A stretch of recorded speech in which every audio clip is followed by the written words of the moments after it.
Okay, so for today we're going to be doing another mission to Minmus, but this time instead of taking a regular rocket, we are going to be doing a space plane, and it's actually going to be an SSTO space plane, which stands for Single Stage to Orbit. And while this isn't possible in real life at the moment, it is probably an ideal situation for the future and something that I know SpaceX is working towards right now. Basically, as you know, whenever a regular rocket ascends, it drops empty fuel tanks, and they usually are either landed SpaceX style, where they do the hover slam onto a drone ship or something like that. But an SSTO is able to go and do its mission. In this case, we're taking a small satellite into Kerbin orbit and then going on to the Mun. But they will be able to perform that mission and then land and refuel and be completely reusable crafts. So, in Kerbal Space Program, there's since there's unlimited funds, then there's really not a whole lot of reason to do an SSTO other than just for the fun of it. So that's what I decided I'd go for today. So what you see me building here is actually my first ever space plane, let alone SSTO, which are supposed to be one of the harder things you can do in this game, to my knowledge. So basically, our engine configuration is going to be 2 nuclear engines flanked by 4 Rapier engines, and Rapier engines I've never used before, and as such I had a bit of a learning curve with them. So basically, they are, whenever you're in atmosphere, they can replace their need for oxidizer with air intakes, which saves a lot of fuel and makes them really efficient while they're in atmosphere. And once they are in a vacuum, they can switch to their closed cycle mode, which, while really fuel inefficient, is pretty powerful. And it's we'll turn on the nuclear engines when we get into sort of the thin atmosphere where there's not very much oxygen, and we'll use that to supplement the declining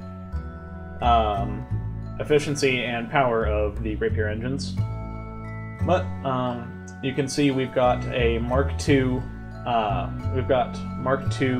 fuel or fuselages in the center, and on either side are Mark I liquid fuel containers and big Delta S wings on either side, which actually do store a little bit of liquid fuel on their own.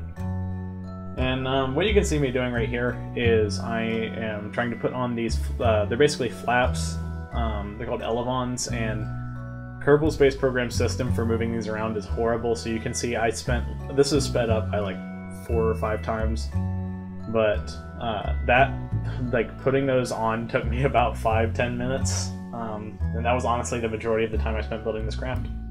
Anyways, you can see that yellow and black circle and that blue and black circle represent my center of mass and center of lift. And in order for a craft to be able to nose up, you want to have the center of lift slightly behind the center of mass, and so I made sure to take that into account. I've also got 2 tail wings to control my x-axis and 2 advanced canards on the front to control the nose. And I'm going to go ahead and put 3 landing gear on here, which 4 would be a little bit safer, but I'm just trying to save weight because efficiency is pretty important in SSTOs. And so I'm just setting up my action groups to toggle my Rapier mode into closed cycle, turn on and off the nuclear engines, and turn on and off the Rapier engines. So here we are, and you can see that really bad wobbling in the back, and that's going to cause issues for us in the future. So we are just going to turn on SAS, and we're going to turn on the engines, disable the nuclear engines, and let the Rapiers do their thing. And the more oxygen that they have going in, the more thrust they can produce. So as we increase our speed, those engines become more powerful, and that's what's allowing us to accelerate. And so you can see, if I even just slightly adjust my course, the whole thing will almost shake itself to death and flip. And if we try to nose up here, then we lost our back 2 Rapiers, so back to the drawing board. So first thing I'm going to do is, I noticed that these 2 these splitters in the back are causing us to hit the ground when we try and nose up, and that's what destroyed the rapiers. And I'm also going... unfortunately, there's not much I can do to fix that without redesigning the whole thing. So I just went with strutting the back of the rapiers to the body of the ship, and decided that since there's a little lip at the end of the runway that we can sort of just fly off instead of having to nose up, we'll do that. So that means that we're going to use the entire length of the runway to take off, which is a pretty common strategy when you're using SSTOs. So our flight plan is going to be pretty unusual, where we stay about 100, 200 meters above the ocean surface, which is the thickest part of the atmosphere, so we can get the most oxygen going through those air intakes. And once we hit 400 meters per second, the rapiers become much, much more powerful, and we nose up to about 10 degrees, and this is where we begin our ascent as we go through the clouds here. And so we're moving pretty fast, and that means that any even slight adjustments can cause the whole thing to spin out, and you will see that happen right here. Where I just gently nose down and the whole thing spun out. So, cut out the engines and revert back to launch. That was just bad flying, so I'm not going to bother making any structural changes to it. So we're just going to take off once again. And I did cut out a couple extra times of me taking off where I had other issues, like bouncing too much and a wing hitting the runway or something and having to revert. So this is about the 4th or 5th attempt, but eventually I got it to fly fine, and we get to our 400 meters per second and start to nose up very carefully. And I noticed that I'm trying to be going down, having my prograde marker right on that 90-degree mark on the nav bowl, but I'm pretty afraid to even touch it, considering what happens when I try and nose. So I'm just gonna try and take that into account when I'm making my burn to the Mun. But we are finally starting to get into the upper atmosphere, and the Rapier engines, as they're getting less oxygen, are starting to become less efficient. So rather than waste a bunch of fuel running them in closed cycle mode, which, while powerful, is extremely fuel inefficient, I just shut them off and started using my nuclear engines. And unfortunately for me, Kerbal Space Program has this really fun glitch where it has a automatic burn time calculator that tells you when you need to start your burn relative to where you tell the game you want to start your burn, and then it takes into account the amount of fuel in your craft at the start of the burn, the amount of fuel in your craft at the end of the burn, and the mass of your craft. But for some reason, it thinks, even though I have the Rapier engines shut off, it thinks that I'm burning with the Rapier engines too. So it tells me to burn. It tells me it's going to be like a 5-second burn, when in reality it's a 1 or 2 minute burn. But anyways, here's a little microsatellite we packed away during the construction, and I'm just going to take control of it and move it out as gently as possible out of the cargo bay. And this doesn't really have a whole lot of functional use. I just thought it was pretty cool, and we had some extra room on the design, and I didn't want to subject any passengers to this, so I just decided to take a little unmanned probe, and this will stay in low Kerbin orbit. Right now we're at about 125,000 meters above the surface, but we will just get it to relatively close to the same velocity as the space plane, and we will go ahead and switch back to the space plane and begin our burn to Mun. So again, like I said, it's trying to tell me to burn at the wrong time, so I'm kind of just having to go with my gut here and do the best I can with the maneuver maker node, and just sort of guess as to when I need to start my burn. And so you can see it's wobbling a good bit there because while those struts did help, it didn't do it didn't completely fix it, but oh well, since I think that might have just been a glitch, honestly, because everything was stapled together pretty well there. But anyways, there's our burn done, and we're now just coasting towards the Mun. We're gonna have a periapsis of about 60,000 meters over the surface, And again, here I am just sort of guessing, taking my best educated guess as to where I should start my burn. But we are now circularized and headed down. And our thrust to weight ratio right now is pretty horrible with just those engines, so I decided to fire the inefficient closed cycle rapiers to avoid landing in that big crater, and instead land in a different crater.